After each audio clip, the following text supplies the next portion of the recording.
Yes, excited for the conversation today. Jewel, this is all they're doing. This isn't me. So they said they wanted you. I put it in the call. So this is all NABJ. Well, thank y'all. Thank y'all. I appreciate it. And I'm excited to talk to y'all today. Love the office decor. I know Thank you like. you. I know you fixing up the house too. That's my quarantine project, child. We can't go nowhere. So I said we might as well make the house look good. What are you most excited about in terms of like redecorating? Or like, what's been like the one accessory in the house that you're just like all over it? Um, well, I decorated the office first. So this room was the first room to be finished because I was like, maybe if I make it look nice, I'll want to go in there. And so now I'm doing my room and I just like finally got a new bed, a new nightstand and stuff like that. I don't know. It just feels cozy and nice. It's exciting. Yeah, talk about, before we get started, just the importance of kind of like mapping out your workspace and just your inner sanctum so you can create. Yeah. Yeah. I mean, I feel like when I went freelance, one of the things that I had to learn was like how to set boundaries for myself as a freelancer. And so I think one of the most important things for me was I was working in bed a lot. I was working on the couch a lot, on the kitchen at the kitchen table a lot. And my whole house, I think I began to associate with that anxiety and the stresses of work. And it was especially on busy days, I would roll over when I woke up in the morning, grab my laptop and get to work, start doing assignments. And then I would look up, it'd be the end of the day, and all I've done is go get some food and let my dog out. I haven't really moved. I've been stuck in this space where the place that I'm sleeping is now also where I'm working all day. I just wasn't having real good boundaries. And so obviously everybody is not fortunate enough to be able to have a room that they can turn into an office. But even if you have a desk in the corner of your room or in the living room or somewhere where that's your designated workspace and the rest of the apartment or house is your personal space, that's where you go for friends and family and to relax. I think that balance is super important. And another thing that I do is I try to have work hours, right? Like I'm freelance and I cover entertainment. So sometimes I don't get to work during business hours. But Right. on days that I do, I really do try to have work hours. And 6 o'clock when my work day ends, I try to trigger that brain response of like, okay, I'm off. Take my dog for a walk, or I go for a walk outside. And then when I come back in the house, my house is my house. This is personal time. So it's little things like that. I think they sound really trivial, but they've been really important for me when it comes to trying to implement some like work-life balance when my work is at home. Oh yeah, absolutely. So welcome everybody this afternoon. We're blessed, courtesy of the Clark Atlanta University student chapter of the National Association of Black Journalists, with one of my esteemed colleagues. You've seen a crazy amount of her work, like really just kick ass with national press, and she's right here with us in Atlanta. So, ladies and gentlemen, entertainment and culture writer, Miss Jewel Wicker. Let's give her a nice CAU round of applause. So you remember what I told you, how does it feel, knowing that my student chapter invited you to come here? Because I work with you all the time, so I know you. Like, know you. But to see my students, how does they feel? I mean, it's nice. I think you know this, Chris. I love talking to students. That's like one of my favorite things to do, particularly Black students, because I'm such a huge advocate for getting more of us into the industry. And so anytime students ask me to come and speak to them, I'm like, just tell me when and where. And if I can make it happen, I'm going to make it happen because I want to make sure that we're giving the next generation of writers the tools that they need to be able to come in and just kill it and, not deal with some of the stuff that I think we dealt with coming into the industry, Chris. I'm not one of those people who feels like, well, I went through it, so everybody got to go through it. No, I went through it, so y'all don't have to go through it. Mm-hmm. Oh, yeah. So Atlanta, this is home for you. NABJ has been a large part of your success as well. So share with this particular chapter how important NABJ has been for your development and your professional. Yeah, it's really interesting. I actually got one of my jobs through NABJ, my job at the AJC. So, but prior to going freelance, I worked at the Atlanta Journal-Constitution as their digital arts and entertainment or some digital reporter. And I was there for about a year and a half, and I got that job through a connection I made at NABJ. I met my mentor at AABJ. Her name was Monica Richardson. She's the senior managing editor at the AJC. And when I was probably about a sophomore in college, I went to a mentorship program at AABJ, and I met Monica. And it took a little persistence and it took a little time, but we eventually connected. And from then on, she was just a huge advocate for me. She taught me about the importance of negotiating salaries and advocating for myself as a young Black woman in the industry. And after about a year of me working at my first job, I reconnected with her at NABJ and was eventually given the job at the AJC. So for me, when people talk about the importance of networking and the importance of connecting with reporters, older reporters at NABJ, I know firsthand how helpful that is for me. And I know firsthand that it doesn't always, sometimes connecting with people, it doesn't pay off right away, right? Like I met her and it took 3 or 4 years before I got that job at the AJC. I wasn't quite ready when I graduated college, but she watched me. We kept in touch. Whenever I would come home, I would stop by the AJC and speak to her.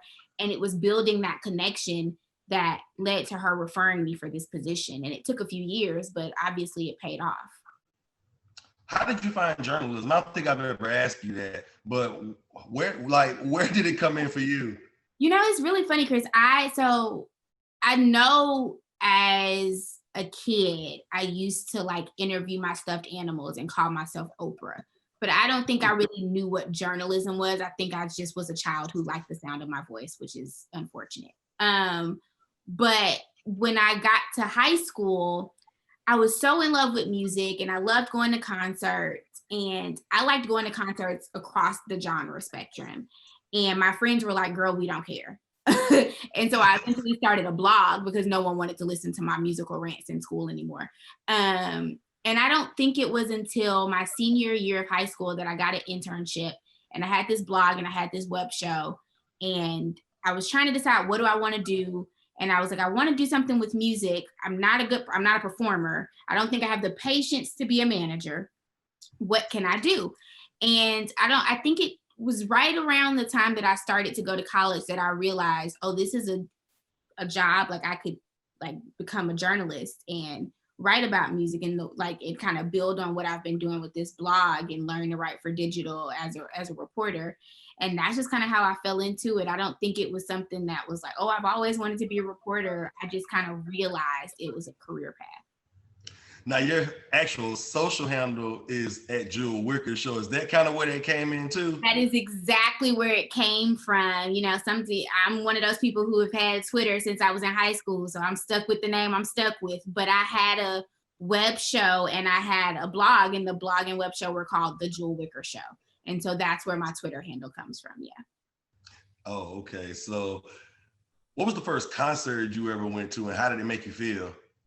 The first concert, I've been to so many concerts. I'd never remember my first concert. I just feel like I was always at shows. I mean, of course, as a teenage girl, I remember going to like Scream Tour and all of that stuff. But I know I went to concerts when I was like a little bitty kid, and I just don't remember like what the first one was. But I mean, I literally used to clean my family members like houses to get money to go to shows. And wow. Even when my friends didn't want to go to shows with me, I would go by myself. I want to see Paramore. None of my friends want to go. All right, cool. I bought one ticket and I would just stand in line and meet friends, make friends with people that I met in line, and we would just talk. And that was my hobby. That was my thing. My very first concert was New Edition, 1988. Bobby Brown and Al were on that tour. So that just kind of dates me.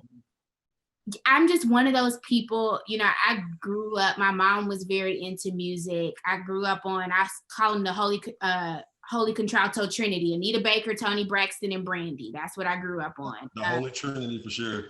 And so I really, music was just always such a big part of my life that I can't really pinpoint like a moment where I fell in love with music, because it was just always so ingrained in my childhood. You have a really strong relationship with Atlanta. Of course, you're from here. That's really a strong component in your work. So talk a little bit about the culture of Atlanta, your relationship to it, and how that filters into your work. Yeah, I always tell people, I think one of the things that was the best for me was that I moved away for about a year and a half, and I moved to somewhere completely different from Atlanta. So the first job that I got was in Harrisburg, Pennsylvania, which is rural central Pennsylvania. It's not extremely diverse. I remember when they gave me the job, they were like, "You're gonna be covering entertainment," and I'm like, "Perfect." And they're like, "But it's different than Atlanta." And I'm like, "How different could it be? Entertainment is entertainment. I love all music." And they were like, "Okay, so our big annual entertainment thing is the farm show." And I was like, "The who?" And when I went, there were like cows and there was a butter sculpture. I mean, it was a whole thing. And I was like trying to hide, but my facial expressions give me away every time. And I think I looked mortified. And they were like, "But you're from the South." And I'm like, "There don't be cows brushing up against me in Atlanta. Like, I don't know this." Like, I was very like culture shocked. But I think the best thing that came from that was I grew up in Atlanta. My mama grew up in Atlanta. My grandma grew up in Atlanta. I mean, we are an Atlanta family. And from Georgia even before then. And so I think I got spoiled in that I thought everywhere in the country, Black people were having experiences like the one I had growing up in Atlanta. And it took me moving away to realize, obviously I knew racism existed. Obviously I knew these things existed, but it took me moving out of Atlanta to really, I think, appreciate how amazing my experiences was growing up here, and to be able to critique some of the things that are not so great about Atlanta. But I think it just opened my eyes in a way that I'm not sure I would have had that same awakening had I not moved away. Now, you made the jump back to the AJC.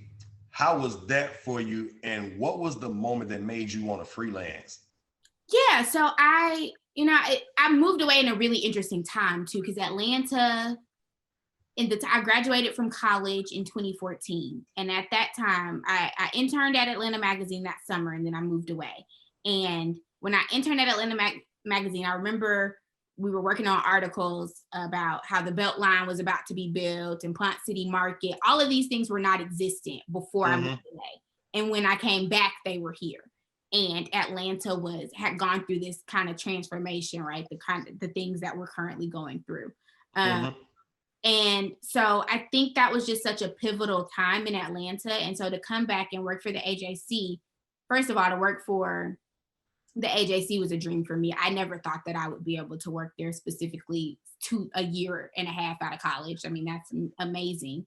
And at the time, that they currently hire people who are younger, but at the time you had to have at least 5 years experience to get to the AJC because of the way the markets were set up. So I knew it was an amazing opportunity, and I was excited to cover home. But I think one of the things that I realized was just the burnout that I felt working for a newsroom. And I felt it when I was in Harrisburg, but I thought, I'm in Central Pennsylvania. I'm one of 2 Black people in this newsroom. I probably just don't like this place. Like, I probably like journalism. It's probably this place. And when I got to the AJC, where most of the newsroom is Black, and I loved my coworkers, and I was still having a lot of those same feelings, it became really clear to me that, okay, either journalism isn't for you or this mode of journalism isn't for you. So to be quite honest, and I don't know if we've ever talked about this, Chris, I left the AJC thinking I'm going to maybe get out of journalism and do something else. And I went back, I said, I'm going to freelance and I'm going to go back to school. And I did a online program with Berklee College of Music to study music business, which was actually my original major in college before journalism. I said, I'm going to figure out how to do content creation, but maybe on another side. And in that time, freelance took off. And I think I fell in love with journalism again in that time. And I realized, okay, it's not that I didn't like journalism. It's that maybe the newsroom environment wasn't for me.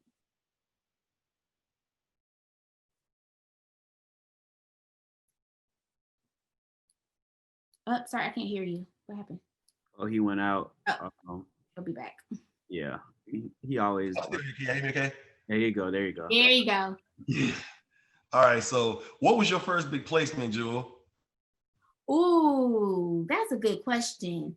I feel like I always, I guess my first national placement I got was Billboard, which was really exciting. I cold pitched them. I didn't know anyone there because I had connections in Atlanta. So when I went freelance, I reached out to Creative Loafing, which was still a thing. I reached out to Atlanta Magazine where I had interned, and I had worked with the editors there before as when I was in college as a student reporter, and then when I was the summer before I moved to Harrisburg. So it was easy for me to reach out to them and say, hey, I'm freelance now, give me assignments, I can pitch you guys. But on a national level, right, these are people that I might not be familiar with my work.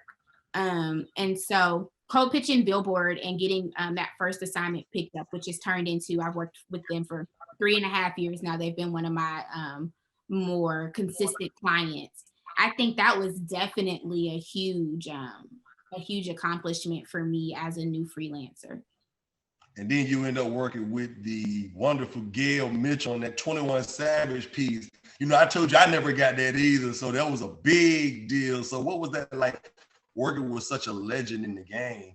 You know what? I'm actually going to give y'all the real story of how that happened. And it was, I wasn't supposed to get a co-byline on that story.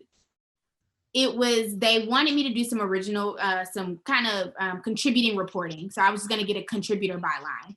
And it just, 21 Savage at the time, he wasn't very talkative. And I had worked with him before, and I knew his team in a way that I think maybe the Billboard team didn't, just because they didn't live here.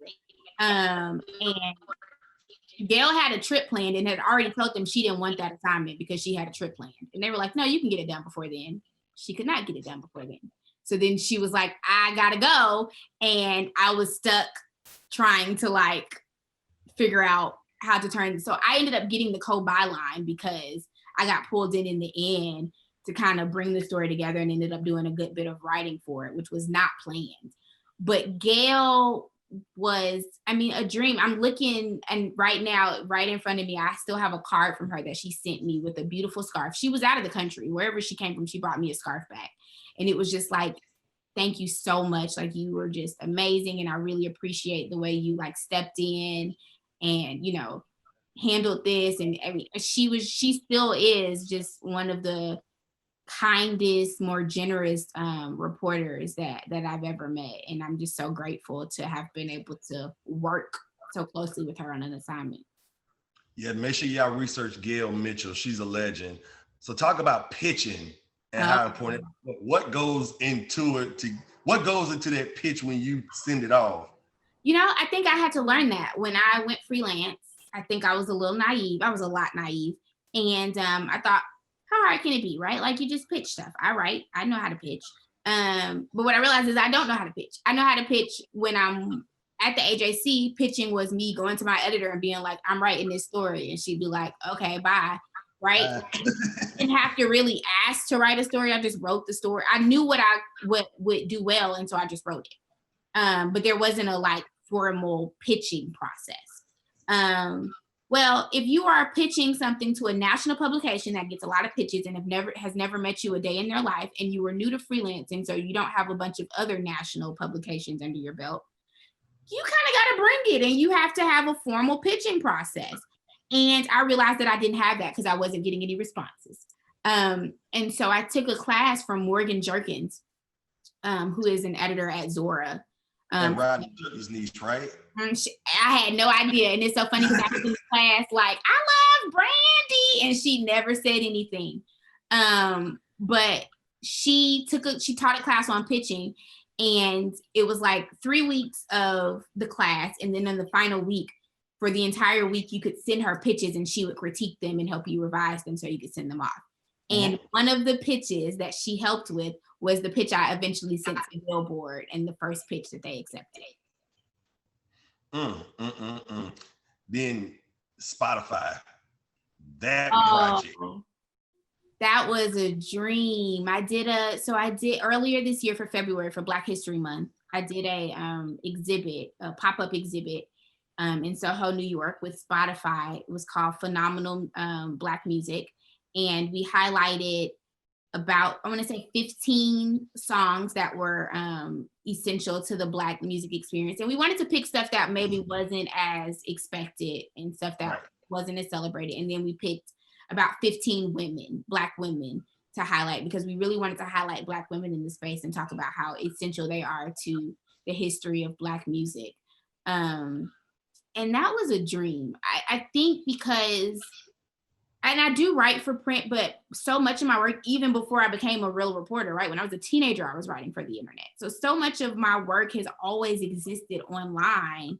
And even, there's nothing like holding a print article in place in your hand, but to walk into a space and see your work blown,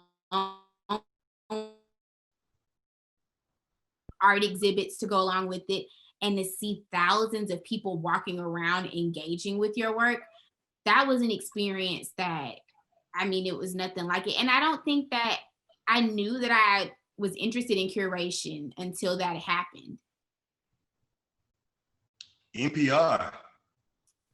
Oh, okay. NPR. So NPR was, the first thing I did for NPR, I went on All Things Considered with them to talk about the 21 Savage story. And then I never did anything else for them, but I got contacted by Brianna Younger a few months ago, and she said, we want to do a Southern rap canon for the 25th anniversary of Andre 3000's The South Got Something to Say speech.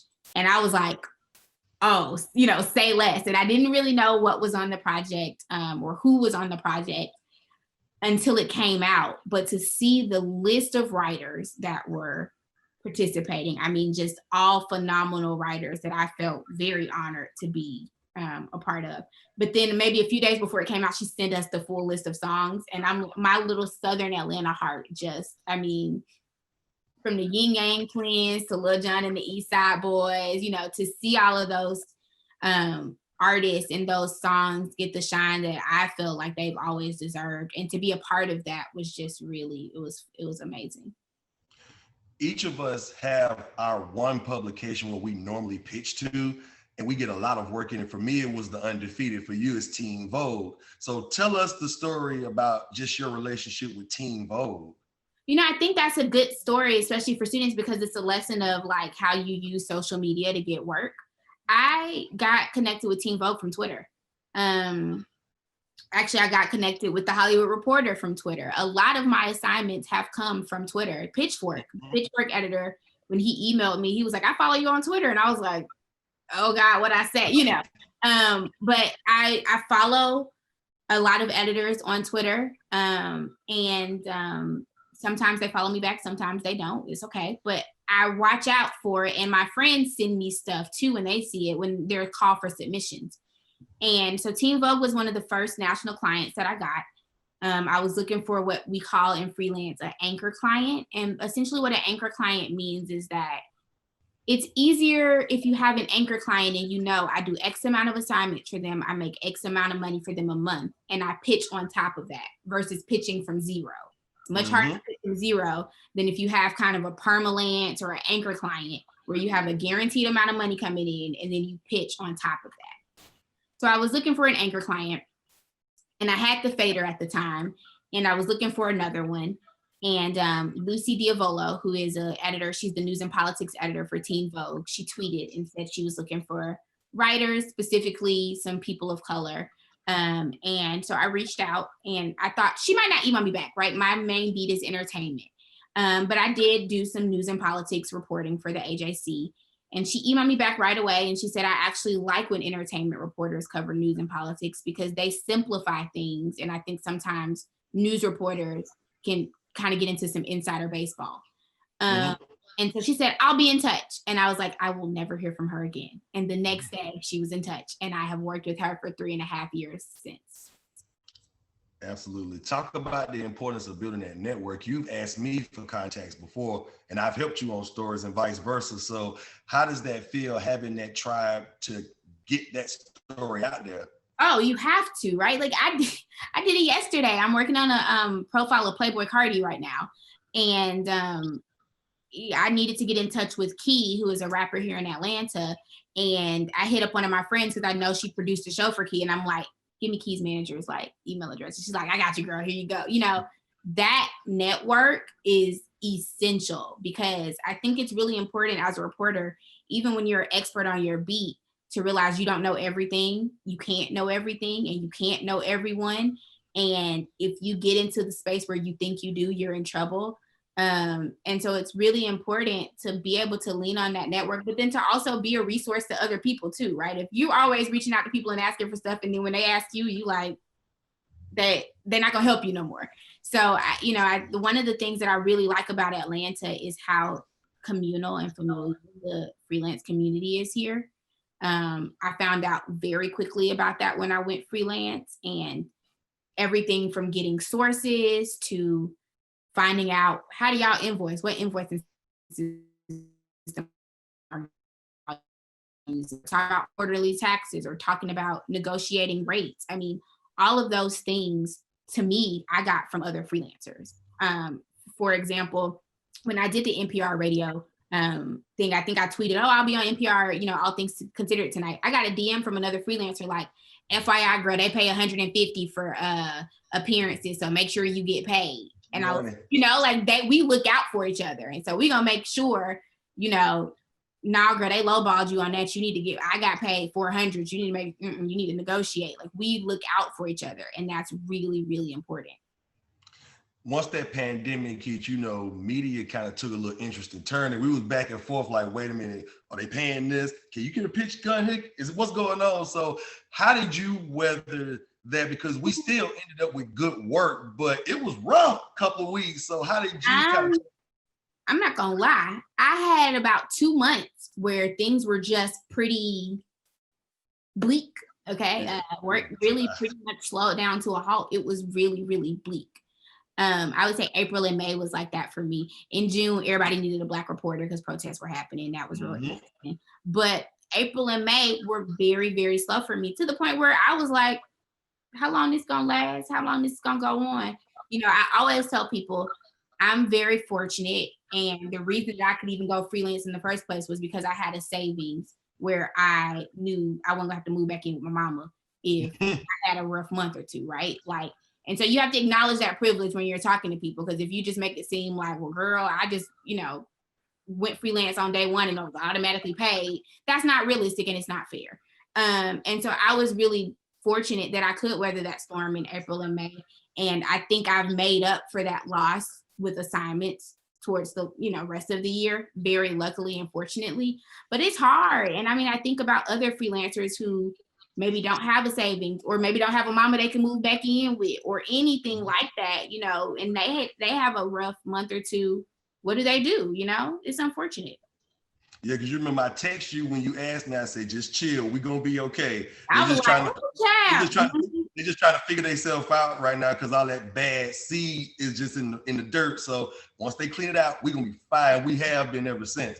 And it's crazy this whole year I was saying to myself, okay, every year I want to make more money than I made last year. I said, we in an economic downturn and you had 2 real slow months. So if you just break even with what you made last year, I'll be happy with that. We'll take it. And I've exceeded already what I made last year, even with those 2 slow months. So, I've been really fortunate and really lucky in that I've been able to make up and get some really amazing assignments since June. Yeah, like the Wall Street Journal. Being a Black woman coming to Wall Street Journal, writing about culture though. So let's talk about that too. That's again, when we talk about connections and why that's so important. The reason I'm able to write for the Wall Street Journal is because the editor worked for the Fader. He was my editor at the Fader, and he was one of the first. Right? Yep, Miles. He was one of the first people that I pitched when I went freelance, and he was like, nah, they went with somebody else. And then I pitched him again about 6 months later, and he was like, all right, come on. And so I worked with, he was one of my anchor clients where I did a Sunday shift for them. So I was a weekend reporter for them, and I did that every week. And so that was one of my anchor gigs. And he got laid off from Fader, and he eventually landed at the Wall Street Journal. And I was fortunate enough that when he had some assignments come in, he reached out to me and said, hey, I think it was the Janet Jackson piece was my first piece for them. He said, hey, Janet Jackson is being inducted into the Rock and Roll Hall of Fame. We want you to do a tribute to her, talk to Jimmy Jam and Terry Lewis and Sierra and Normani, and just kind of put together a tribute for her. And I was like, I'm in, you know. So yeah, but it really speaks to the power of having a network, because journalism is a place where people switch jobs a lot, and they'll take you with them if you were a good reporter and you have a good reputation. Now, if you don't, they might not bring you with them, but you know, yeah. Ava for the Hollywood Reporter. How did you get that assignment? You know, that was a good day for me. That was one of the best journalism days I've ever had. I was actually in Delray Beach, Florida for the Coco Gauff cover story. I remember that. I was in Delray Beach, Florida. I did a cover story on for Teen Vogue on Coco Gauff. And while I'm sitting there waiting for Coco to show up, like I get a call from Ava DuVernay for this story. But I got an assignment again from Twitter. The Hollywood Reporter, just like Teen Vogue, sent out a tweet saying they were looking for reporters of color and for reporters, specifically reporters of color, for their award season issues. And so I did 1 or 2 pieces for them. And every award season, they'll send it out and say, hey, were there any shows or any movies that you were really interested in? If not, we'll just assign you whatever. And I said, I'm really interested in doing something on When They See Us. And she said, okay, cool, we'll set it up. Just that simple. It was just that simple. But again, it was because of that networking and that relationship. And so, yeah, that was a really cool one. And I had an interview with Courtney B. Vance that I did for the Hollywood Reporter. Phenomenal interview. And it got cut because of COVID. Don't you hate when that happens? I'm so sad. Because it is very rare that I was talking to him and the publicist was kind of like, wrap it up, your time is up. So I'm like, all right, thank you so much for your time. And he's like, no, we can talk some more, sit back down, and kept talking. That never happens. So it was a great interview, and I'm still trying to figure out what I can do with it, but yeah. I'm sure some will come up because that dude is always working. Yeah, we'll work it out. And the movie, it was the NABJ-CAU series on Aretha Franklin, and it hasn't come out yet, so I'm sure that I'll be able to do something with it. Oh yeah, you went to set too, right? Yeah, I interviewed him on set. Mm-hmm. And one more question for me before I turn it over to these guys. Actually, have some GQ. Ooh, GQ, that little baby story. You got to go there. Oh, that was, again, the power of networking. I know I keep saying it, but it's just been a huge part for me and something that's been really, really major for me as a freelancer. I am one of the fortunate freelancers who can say that a majority of their assignments are assigned and not pitched, but that's because of having a strong network. So Charles Bethea, I think I've met him one time. He's a writer for The New Yorker, and he lives here in Atlanta. And I guess the editor at GQ was looking for a writer, and he said, you should talk to Joel Wicker. And so the editor reached out to me, and he said, we want you to do this piece on Lil Baby. And I'm like, okay, Lil Baby don't really like doing interviews. He's not super talkative, but we gonna see, we gonna try. And so I went, and I think I was able to get such a good interview with Lil Baby. He's from the SWATs. I'm from the SWATs. I really, connected with him on that, I think. And so he opened up in a way that he doesn't usually do. And that was just to have a GQ byline in print. And like doggone near 1 million likes on his Instagram account, so that's bananas. So, and then you turn around and got Lil Rel like a day after that one. It's so crazy too, from 2 different editors. The Lil Rel one online, Fraser Thorpe, he was from Complex, and when he tweeted and said that he how some personal news, I'm moving to GQ, and I think I learned about him then, and I followed him, and he followed me back, and so he emailed me and said, hey Jewel, I've seen your work, I've been wanting to work with you. And now I'm working on another piece for Frasier and another piece for print. The power. I'm working with Jamila. Oh, wow. Okay. Yeah, I'm doing something with Jamila right now. And I got something due tomorrow for Shondaland. So it's my Lorenz Tate story, so I can't wait for that one. Dope. Yes. Yeah, we're going to get some of these NABJ questions in. So questions are. Turn that chat on over. I got you. We'll start with Kiana Stevenson. She's asked, how do you pitch Black culture to such large publications that may not be so interested in publishing it? That is a great question. I would say for me, and this took a few years of being freelance, but I try to put more emphasis on my relationship with the editor than I try to do on the publication, right? Like, if I get a piece in GQ and I'm writing for an editor that doesn't understand Black culture and the piece turns into a crap show, I would rather write for a smaller publication and have a great piece that really understands the culture and that is really reflective of the work I'm trying to do. So one thing I would say is that the large publication is not always the goal, because if you can have an editor, and I have had it's very rare that I have Black editors, and it's specifically rare that I have Black women. But when I have white editors, I really enjoy having the ones who are like, you the expert on this, girl. I don't know. Go ahead now. You know what I mean? Versus trying to tell me about, I think one of my editors at a big publication who I will not name, and they wrote that No Limit was popular for making like strip club music. And I was like, everybody in the South don't make strip club music, right? That's not what they did. That's not. So, but like, you have to have an editor who is like open to admitting what they don't know and who knows a little bit. And so I would say those connections are really, really, really important, because those are more important than the publication sometimes, if that makes sense. And then also too, like finding a solid news page that they identify with, and then show how they fill in that blank. If you can find one or two good news pegs with what's going on, you should be able to sell it sometimes. Always that timeliness, always having something that you can tie it to is always a win. Oh, yes.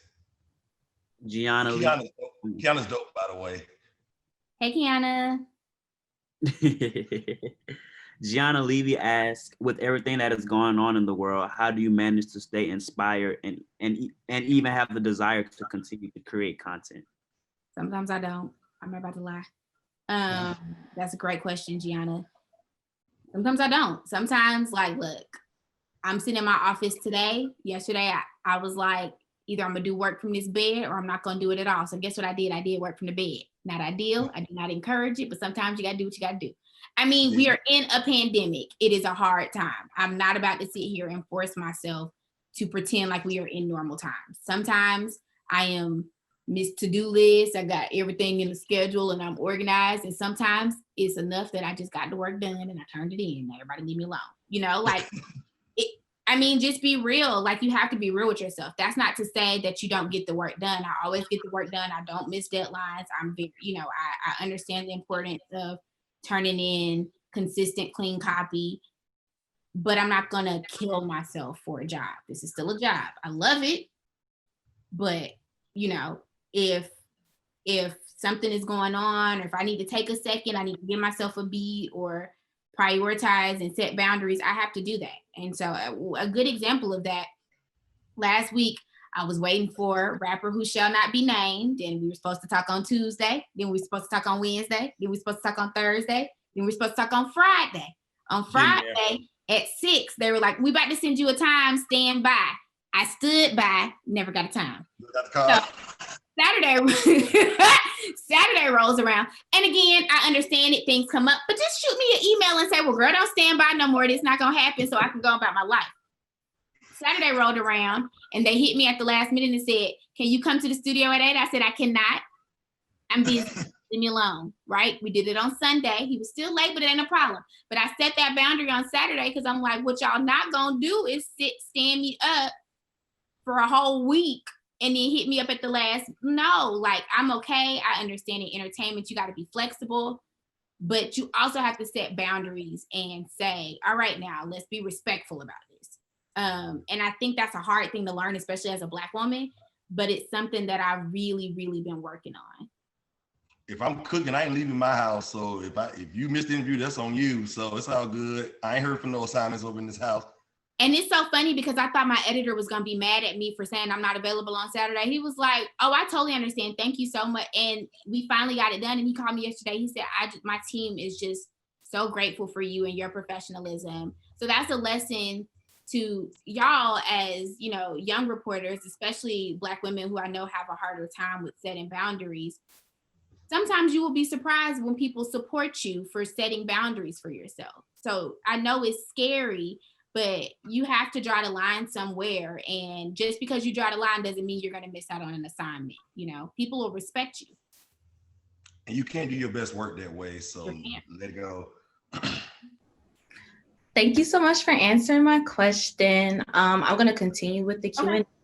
So from Ashley, she asked, what are some tips or advice you would give to new journalists? And how would you describe yourself as a journalist now? Yeah, so I think those are two great questions together. I would say, you know, it's okay to have an area of interest, but be open to exploring other things, right? Like if you know there's something you don't want to do, don't force yourself, but be open to exploring other things. When I got into music, I was like, I want to be a music reporter. All I want to write about is music, blah, blah, blah, right? Like if y'all had just told me I could write a profile on Ariana Grande, I'd have been fine. And then I got into journalism and I was like, oh, there ain't no Black people here. Oh, most of the people writing about Atlanta don't live here. That's not okay, right? And I got this passion for writing about Black culture, for writing about Atlanta, for writing about I don't cover pop music as much as I would like to because I realize how underserved the hip hop and R&B, like writing about those things are. Now, I would love to not be pigeonholed. I would love to write about those things, but I also just have developed this passion for writing about Black culture, right? Like, and for being able to be that voice and to be able to tell those stories that are quite frankly going to go untold if some of us don't tell them. And so I think I had to be open to that because if you had told me I was going to be writing about Coco Gauff, for example, right? I'm not a sports reporter, right? But I brought a lifestyle angle to that story, slant to that story that I think ended up making it turn out really well. And if I hadn't been open to that, I wouldn't have gotten one of my first cover stories. And so when it comes to how I would describe myself as a reporter now, I don't say I'm a music reporter. I say I'm an entertainment and culture reporter, right? Because I write about music, I write about film and television, I write about Black culture, I write about Atlanta. I write about all of these things. And to be honest, music is probably the smaller part of that. I write about so many other things now that when I first started, I never thought I would be writing about. And just read a lot too. Read good stuff. Read your colleagues' work. You have to. If you're not reading, you're not growing. So Jamila asked, when pitching a story, what qualities do most publications look for? So when you're pitching, you want to tell them what story you're hoping to tell, who you're hoping to talk to help you tell this story, but you're also selling yourself. You want to tell them why you're the person who is qualified to tell this story, right? So once you have a few links, you share those links that say, I've written XYZ similar stories for such and such publication. But even if you don't have links now, because I know you guys are students, you say, right? So if you're pitching something to Teen Vogue, say during the protest in June here in Atlanta, right? You can say, I'm very familiar with South Atlanta and that neighborhood. You know, here's what I know about it and what great context I think I could bring to that story, right? So you're not sharing a byline, but you're sharing some context and some unique knowledge of an area that the Teen Vogue editors in New York and California don't have. And so you're showing that you're uniquely positioned to tell this story. Does that make sense? Okay. One of my other questions were, what are the advantages and disadvantages of freelancing? Good question. Advantages is, I always say, I feel like I grow 10 times over as a freelancer because I don't just have one editor. Now I got 30 and they all want things done completely different ways. And so I have versatile. That is a great thing. A disadvantage is obviously sometimes you got to chase your money. And again, if you don't have a savings account, or again, you don't want to chase your money because you did the work where my money at, you know? So that's a disadvantage. It's not always fun. I always tell people, being a freelance writer is about way more than just being a good writer. If you are not able to do the admin stuff, invoicing on time, making sure you follow up on invoices, making sure you are pitching, and making sure you're doing all the business, you're running a small business. So making sure you're doing all the business aspects of being a freelance writer, you're not going to be successful. Learn your net 15s, net 30s, net 45s, because that's the pay window. So getting that stuff down.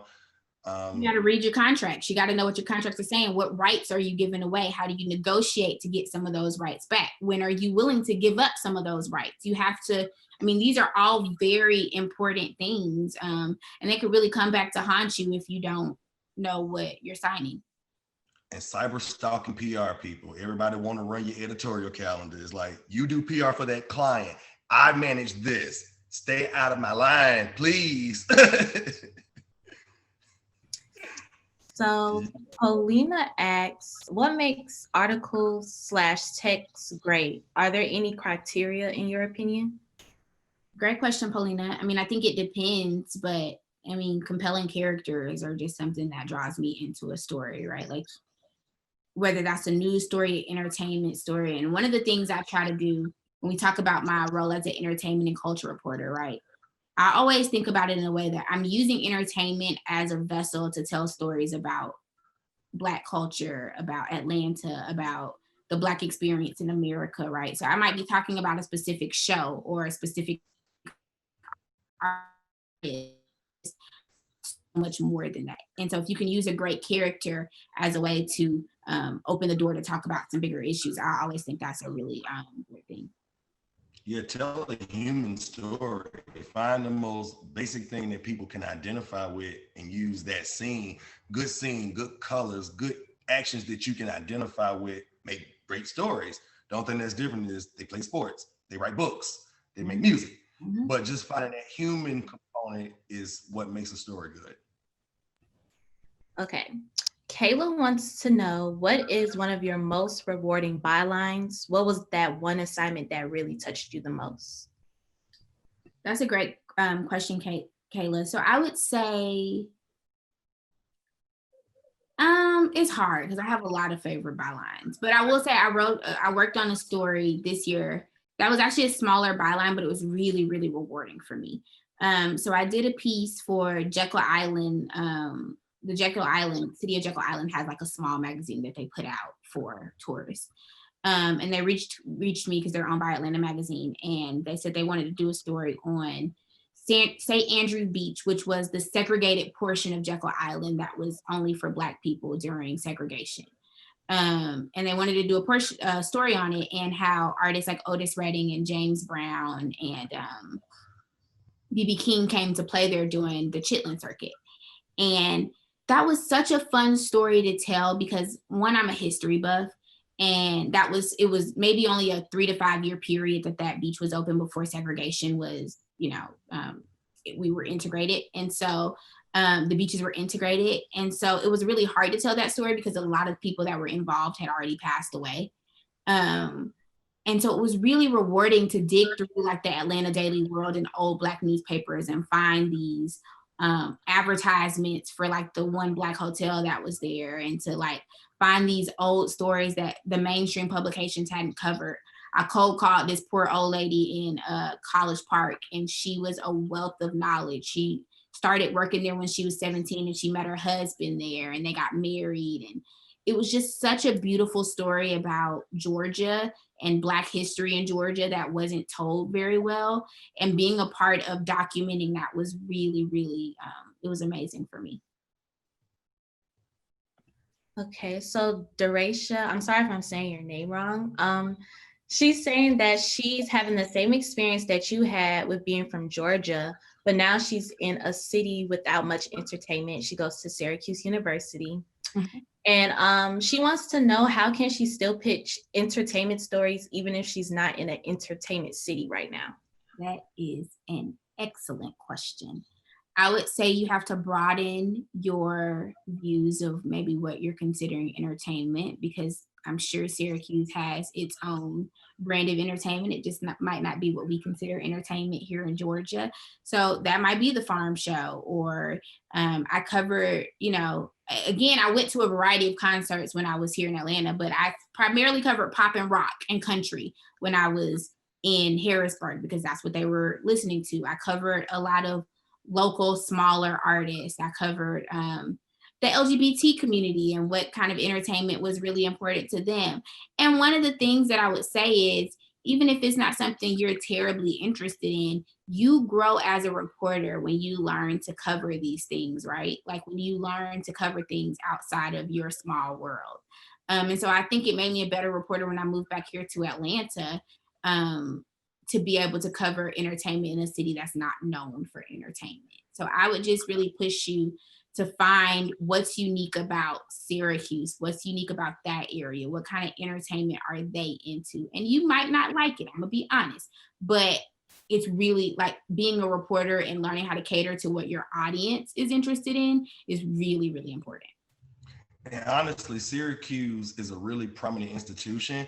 So Mhm. they have programming in individual departments that you can go to, and they have celebrities and authors and A-list politicians pull up. So that's the easiest way to get out there. Just connect with the PR teams in those schools, and then just tell them what you're trying to do, and then use it that way.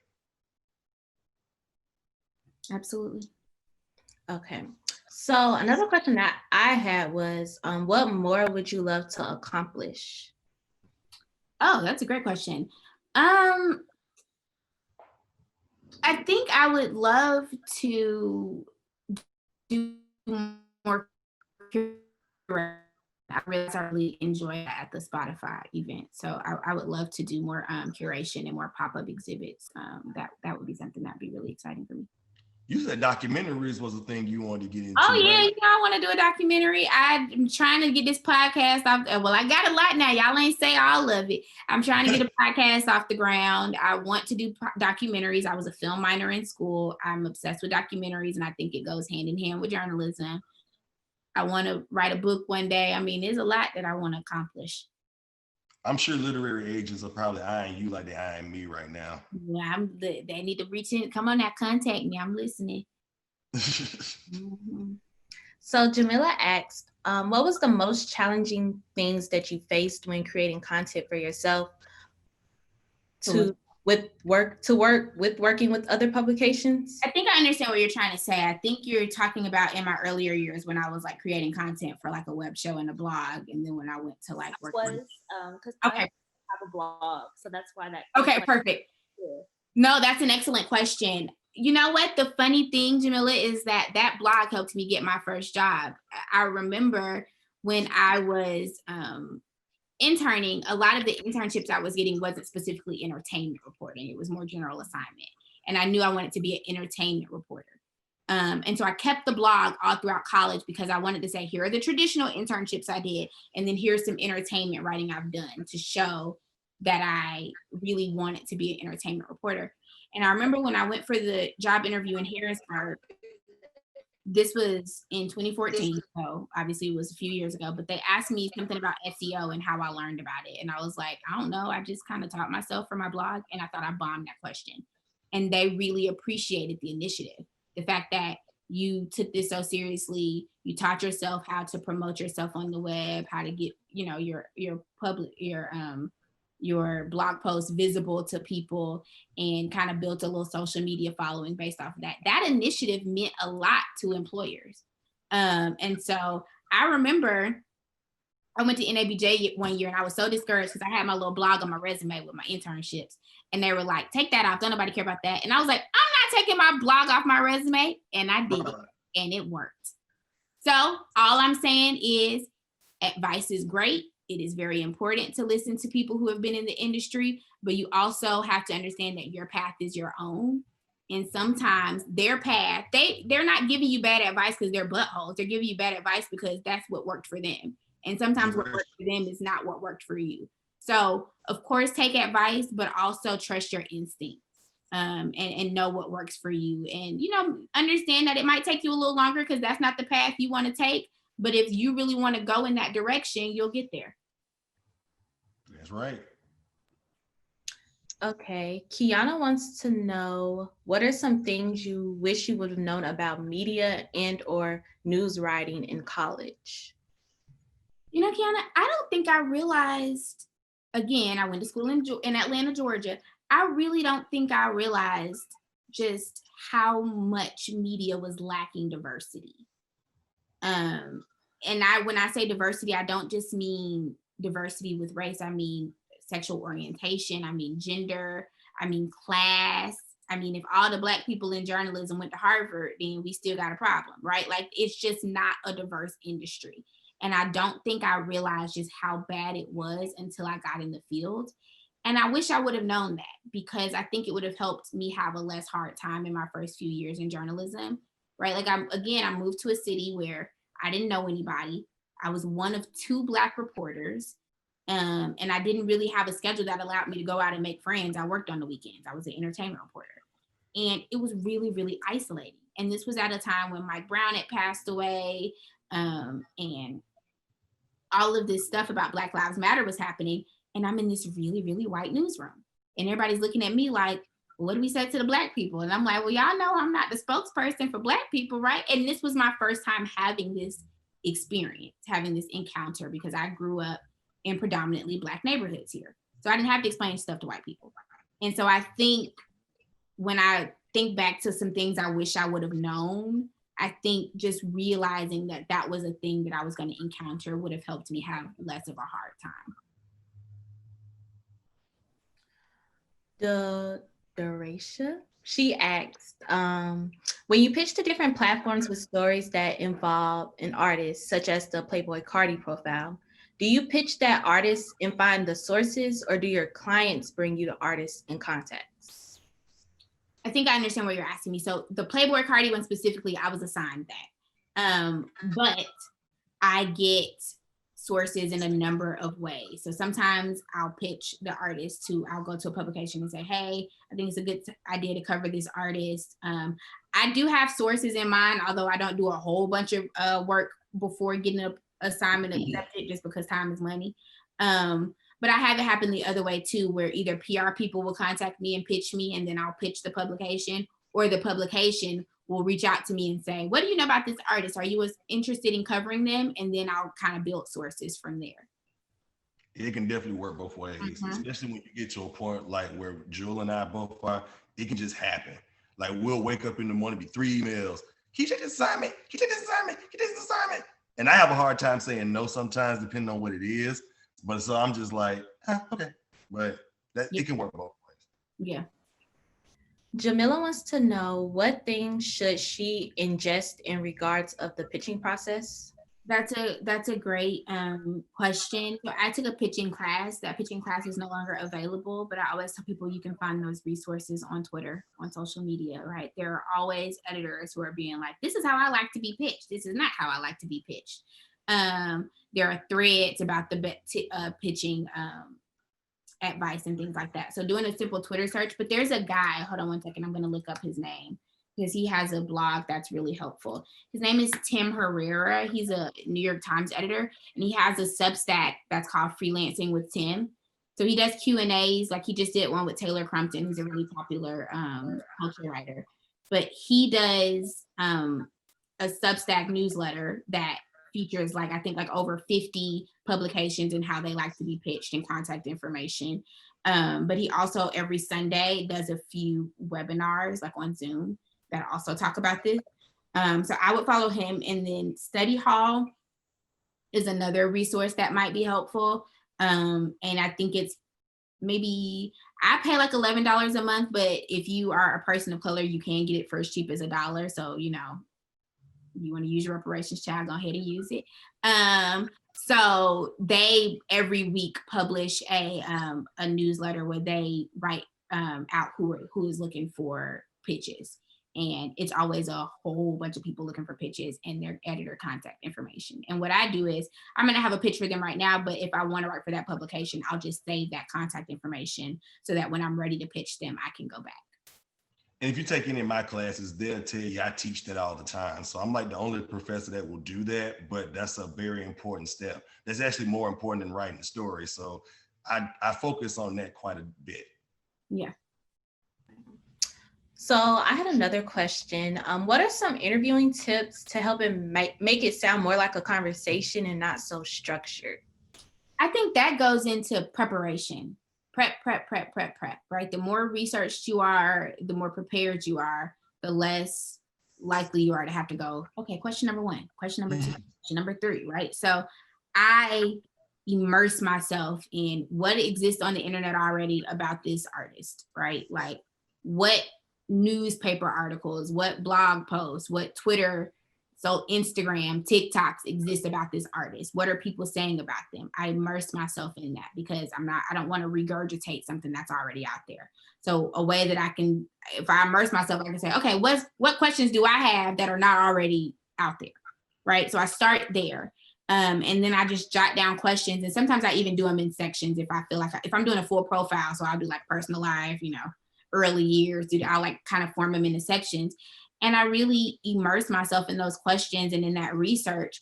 So by the time I get to the interview, I kind of have them memorized and I can just kind of talk and have a conversation in a way that flows. And I'm not so tied to those questions that I don't ask follow-ups and that I don't venture off into other directions if I see that it might be interesting. And then at the end, I might go back and check. And usually when I go back and check, I've asked all my questions because I already knew what I wanted to ask.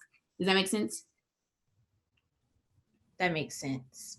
Okay. Okay. And then just pivoting questions too, like listening during the conversation. You have to. Being a listener is so important. That listening is hell. Like if you just pay close attention to what someone tells you, a lot of time you're going to hear things that's not in print. So then you can ask follow-ups based off of that. So just making sure like your ears are super tuned in to what they're telling you. Okay. So Kiana, she wants to know, when you maintain relationships through networking, how often do you reach out to the person? I think it depends. I know that people are very busy, so I don't reach out if I don't need anything, but I also don't reach out just because I need stuff. So like social media makes it very easy to just interact with people outside of asking them for things. And so I try to engage with if it's a freelancer, I engage with their work. I share their work. I talk to them about things. We talk on social media, things like that.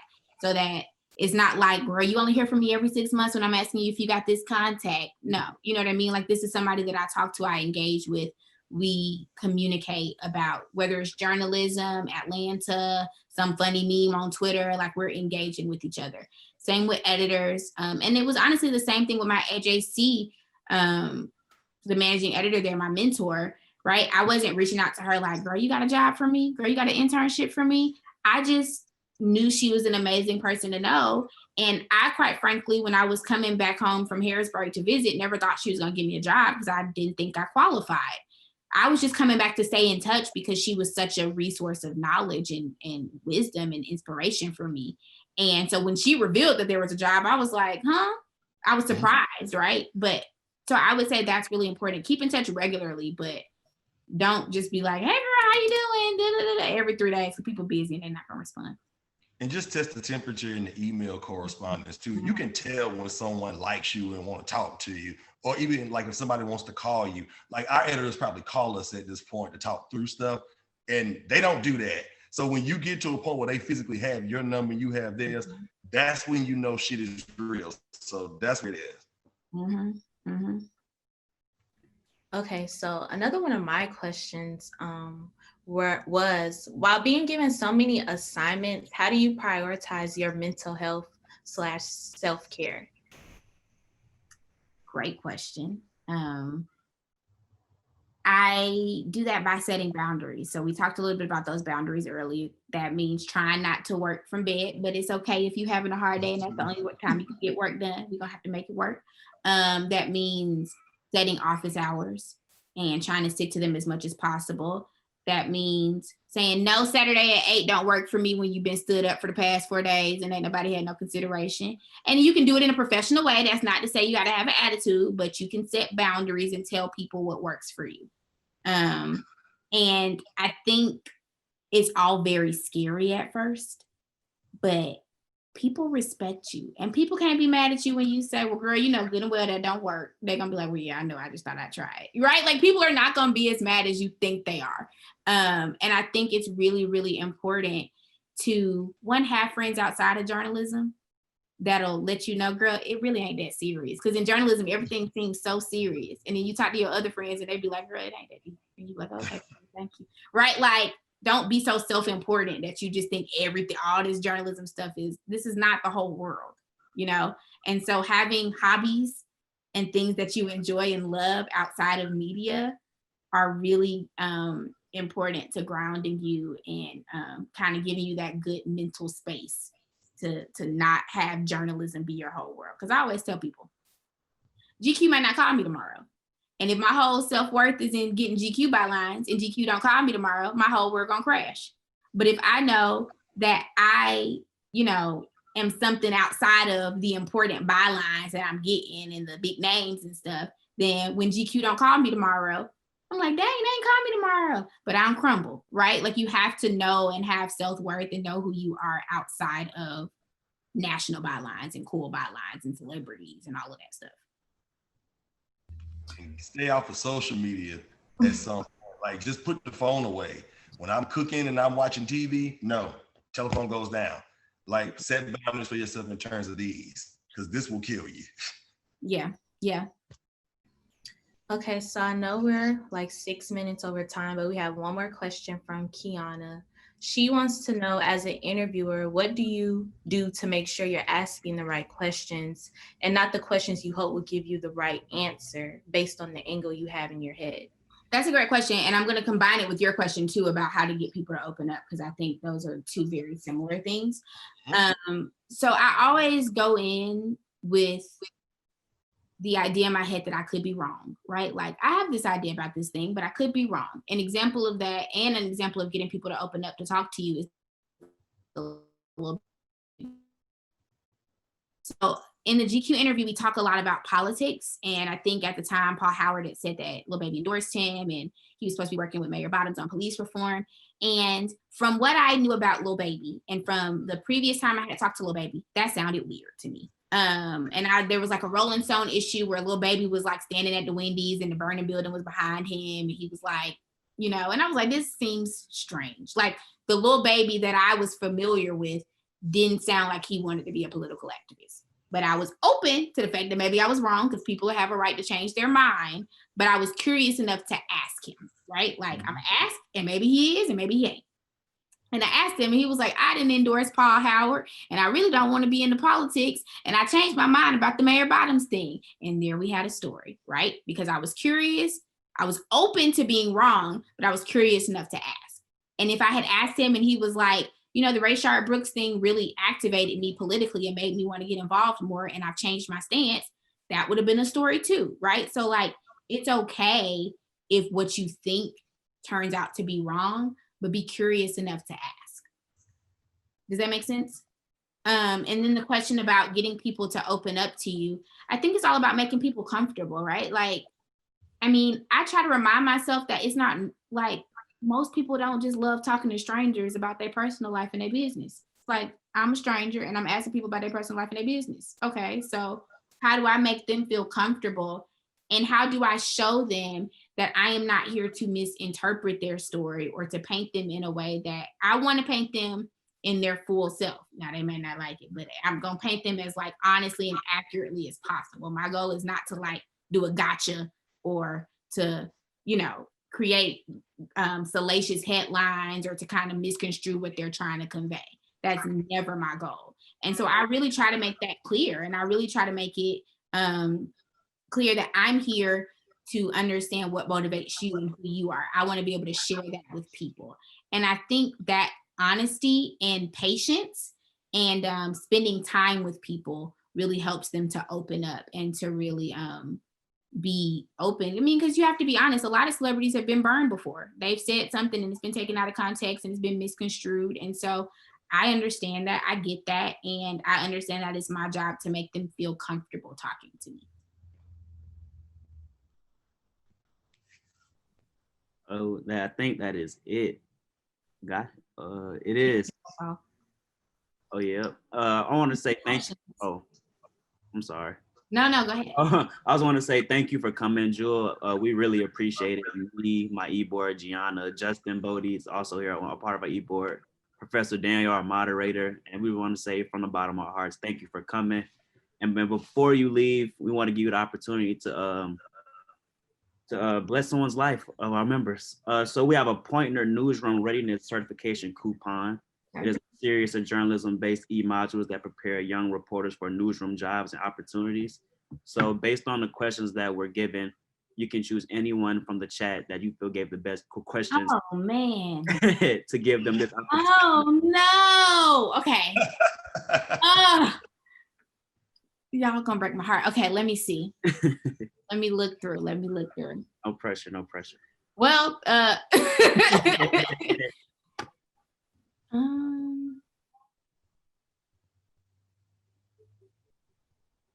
Drum roll. I would actually say, is the Poynter, what is it again? Remind me. The Poynter Institute, it is a series of journalism-based e-modules that prepare young reporters for newsroom jobs and opportunities. It's a newsroom readiness certification. Yeah.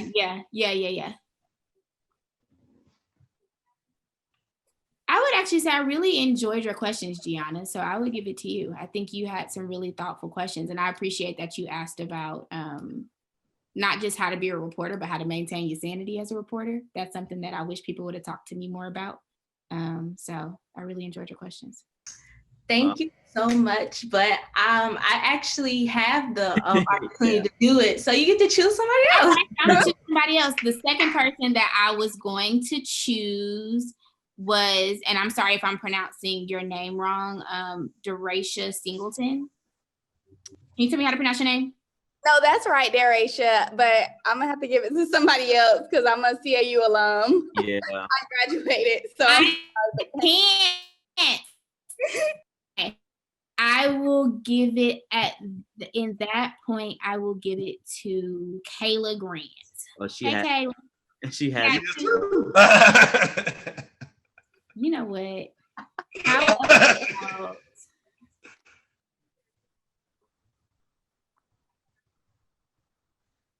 what about Jamila Wood? Jamila, you got it too, girl. No, I don't. Hey, Jamila. Congratulations. Oh, Jamila, again, you have a blog. This makes me happy.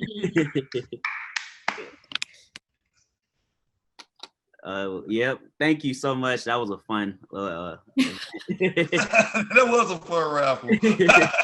Oh my gosh, I'm always really, really excited to talk to y'all, and I think y'all have my social media, my email address is on my website.